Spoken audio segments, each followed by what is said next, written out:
Jean-Paul. C'est assez drôle. Oui, le temps est brumeux et difficile. Ah, difficile Nous aujourd'hui. sommes Hein. en plein hollandisme. Un hollandisme rampant. Oui. Quand Monsieur Hollande arrive, il lâche des vannes. Au moins, il sert à quelque chose. Il dit portez-moi au nu. O-N-U. Portez-moi au nu. Et il nous met nus. Oui, mes Parce élèves, que ces impôts, là, on mes commence élèves à... de quatrième n'auraient pas osé lâcher ça s'appelle des boules puantes, des vannes vaseuses. Ouais. Vaseuses. Oui, un drôle de président. Bah, je trouve qu'il est pas trop, ça va encore. Ça, oui. Vous lui donnez une indulgence encore, non? Vu les circonstances, la crise, Oui, le monde dans lequel on oui, vit, ça. et puis bon, même les problèmes français hein, par rapport au reste de l'Europe, c'est pas... Il fait rien pour les Français du tout. Hein. Il est payé à faire des trous dans le gruyère. C'est une profession très rare. Ouais, C'est le seul au monde qui est payé aussi cher pour faire des trous dans le gruyère alors qu'il y a déjà des trous dans Disons, le si gruyère. je vous connaissais pas, je dirais oui. Mais vous connaissant depuis assez longtemps, je sais que tous les présidents, là, de Sarko à Chirac, en passant par Mitterrand, Oui, ont eu droit à une bonne salle d'artillerie de votre part. C'est oui. vrai, hein, c'est vrai. Oui, Hein. c'est d'ailleurs pas une fonction. On ne peut pas être président de 65 millions de Français alors qu'on y appelle le président de soi-même, n'est-ce pas? Il gère ses propres affaires, il ne peut pas gérer... Ah, c'est une fonction, c'est un peu comme les rois à l'époque. C'est Hein. plus qu'une fonction. C'est le bourreau en chef. Hein. N'oubliez pas qu'il a le pouvoir de vie et de mort sur la moitié de la planète. Théoriquement, c'est très grave. Ouais, mais bon, il a pas voulu. Je pense que c'est des responsabilités qui doivent lui peser, non? Ça doit être terrible. Il se promène avec une petite valise où il peut mettre un feu. Virtuellement, théoriquement, la moitié de l'Europe, c'est très très grave. Louis XIV, qui était le roi le plus puissant du monde, n'avait pas le centième de ce pouvoir. Et ni Napoléon, ni les autres. Moi, j'avais appris là, à l'époque, quand ils ont changé de président, là, quand ils ont voté, à un moment donné, Oui.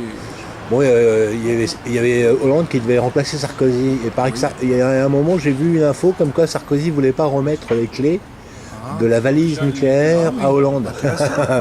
Ouais. Ah, c'est marrant, hein.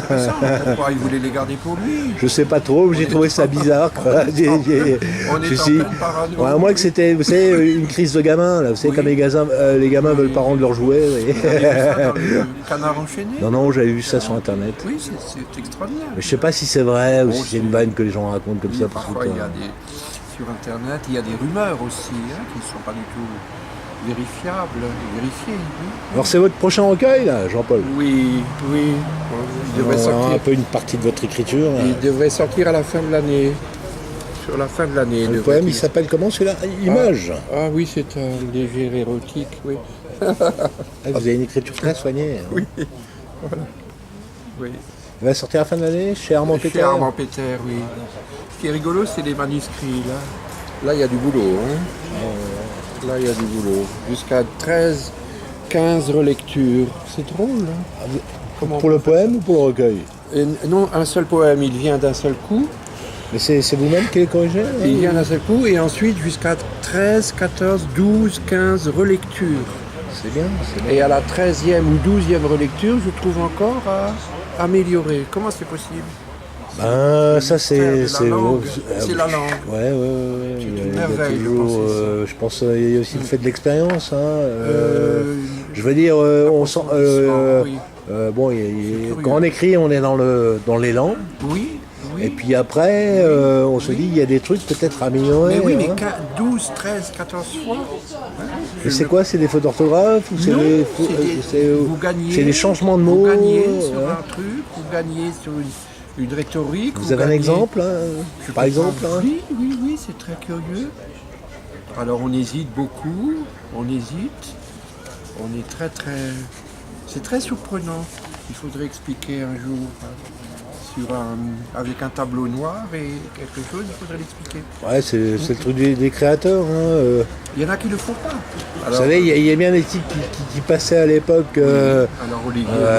À l'époque, ils passaient, je sais pas combien de temps sur un sonnet. Hein. Oui, en fait, il y a donc, oui. Oui, voilà, c'est. Un monsieur qui était sur un yacht. Monsieur. Comment il s'appelait le gars qui était sur un yacht avec des gants blancs? Ah, Roussel. Oui, Roussel, voilà. Raymond Roussel. Il mettait 3 mois, 6 heures par jour, je ne sais pas si c'est vrai. Il mettait 3 mois, 6 heures par jour sur un seul poème. Aïe. Là, c'est gênant. Moi j'ai lu un truc de lui, là, pareil que les impressions d'Afrique, il a mis 18 ans à les écrire. Vous m'avez montré l'autre jour ici, j'ai lu avec intérêt. C'est très beau, mais 18 ans, non. Ouais. Au bout de la 13 ou 12 ou 15e fois, j'ai une impression bizarre d'étrangeté. Je dis, bon là, il faut arrêter. Sinon, Sinon c'est plus... ça tape dans le... Non, parce que 12, 13, 14 fois, alors lui, s'il passe 15 jours à 8 heures par jour sur un seul texte, Hérédia ou Le Comte de Lille devait faire pareil. Et monsieur Baudelaire, Charles Baudelaire aussi, il était très... Ouais, mais parlons pas de Mallarmé. Parlons pas de Mallarmé, ni de René Char. Et Valérie aussi. Valérie, la prose venait très couramment le matin. Ouais, mais il disait, je sais pas, j'avais lu dans son livre, que le premier vers était soi-disant donné, oui. Et après le reste, c'était que du travail. C'est ce qu'il disait. Et j'ai l'impression, je voudrais vérifier, qu'il n'avait même plus besoin d'être inspiré. Il me semble que c'est sur la Jeune Parc ou le Cimetière Marin, l'un des deux, pendant la guerre de 14-18, il disait qu'il n'avait même plus besoin d'être ému. Ça m'intéresse. Sans que ça tombe systématique, hein, sa poésie n'est jamais systématique. Mais il cherchait, c'est très très beau. Ouais, mais c'est un genre. Hein, ça rejoint le formalisme. Mais bon, c'est assez opaque, hein, ce truc. Moi, il me semble, hein, je trouve ça assez froid. Oui. Bizarrement, sauf quand il parle des femmes. C'est très beau. Quand il parle des femmes ou quand il parle de sensations, vous voyez. Oui. Là, ça... Le Cimetière Marin était très beau. C'est vrai, le Cimetière Marin est On super. a lu ça un jour en fac, c'est admirable. Bon, ça venait très tôt dans le siècle, hein, bien avant. Je crois que c'était avant les surréalistes. Oui, c'était avant. Ouais, c'était avant. Entre Mallarmé et les surréalistes. Les surréalistes n'ont pas tellement inventé finalement aussi. Si, ils ont quand même dans un autre genre, hein, parce que c'est quand même un poème rimé, hein, le Cimetière Marin. Et puis c'est un long, il y a très long texte. C'est un peu du genre Hugo. Voilà, je vais le relire en rentrant. En plus soigné. Mais en beaucoup plus mystérieux.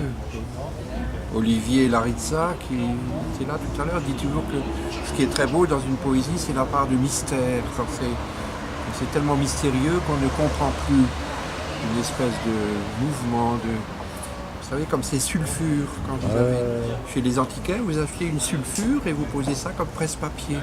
Et dedans, il y a des espèces des mouvements de couleurs, ou des paillettes, ou des neiges artificielles. On ne sait pas pourquoi, d'ailleurs. On ne sait pas pourquoi on est là et on ne sait pas pourquoi le poème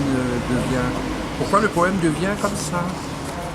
Donc Olivier le tape très régulièrement, il s'arrache un peu les cheveux parce qu'il fait une typo un peu spéciale. Hein. Il m'en fournit tous les jours une petite ribambelle. Voilà.